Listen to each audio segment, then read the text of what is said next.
Company పెడతామని బ్యాంకులో 1000 కోట్లు లోన్ తీసుకొని ఎగ్గొట్టు నిన్నెవ్వాలన్న పట్టుకుంటే ఒట్టు అవి మొండి బకాయిలు ఇక వాపసు రావు గోదాట్లేసిన రూపాయి బిల్లు వేసినట్టే అనుకోవాలని బ్యాంకోళ్ళు అట్లా ఈ 11 ఏళ్లలో 9,75,000 కోట్ల లోన్లను రైట్ ఆఫ్ చేసిర్రు. లోన్లు గట్టని ఆ పేదోళ్ళు ఎవలంటే పెద్ద పెద్ద కంపెనీల ఓనర్లు, పెద్ద పోస్టులలో ఉన్న లీడర్లే ఎక్కువ మంది ఉన్నారు.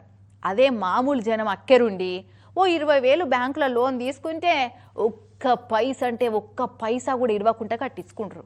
గట్నే సిరిసిల్ల కాడ ఒక ఆయనే లోన్ పైసలు 4 కిస్తీలు కట్టలేదని ఏం కథ చేసి చూస్తే వీళ్ళే మనసులు అనకుండా ఉండరు.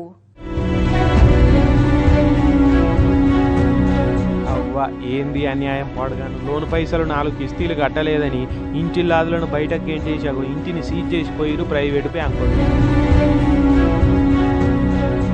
రాజన్న సిరిసిల్ల ఇందిరానగర్ కాడైంది దారుణం. గోపాల్ అనే అన్న ఐకేఎఫ్ అనే ప్రైవేట్ ఫైనాన్స్ కంపెనీలో 8 లక్షల లోన్ తీసుకున్నారట. అయితే ఈ నడుమ షుగర్ బీమార్ వచ్చి కాలు కొట్టేసిరు. ఇక అప్పటి నుంచి జర పైసలకు బాగా తిప్పలవుతుందట. సంపాదించే మనిషి మంచాన పడితే ఇంటి పరిస్థితి ఎట్లుంటుంది, పాపం గోసలు ఎల్ల పోసుకుంటేనే లోన్ కిస్తీ కడుతున్నారట. అయితే ఈ నడుమ జర బాగా ఇబ్బంది అయి 4 కిస్తీలు కట్టలేదట. ఇక ఫైనాన్స్ బ్యాంక్ వాళ్ళు ఇంటికి వచ్చి అమ్మ వీడియో తీసుకోవాలి, మీరు జర అందరూ బయట ఉండురు అని ఇంటిల్లాదులను కట్టుబట్టలతోటి బయటకు పంపించి ఇంటికి తాళం పెట్టి సీజ్ చేసి నోటీస్ అంటించి వెళ్ళిపోయారట. పాపం నడవలేకుంటున్న మనిషిని పట్టుకున్న గేటు కానే బోరు అని ఏడుస్తున్నారు ఇంటోళ్ళు.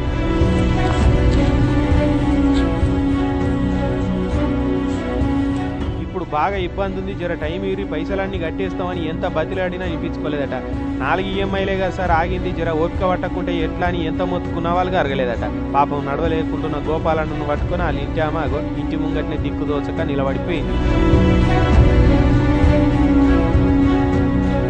వాళ్ళ పరిస్థితి తెలుసుకొని ఇక చుట్టాలు వచ్చి ఎల్లారెడ్డిపేటకు తీసుకుపోయారట. ఇంత కనికరం లేకుండా ఇంట్లో ఉన్న మనుషులను బయటకు గెంటేసిన బ్యాంకు వాళ్ళ మీద సర్కారు చర్యలు తీసుకోవాలని డిమాండ్ చేస్తున్నారు. వీళ్ళ పరిస్థితి చూసిన కాల్యంలు.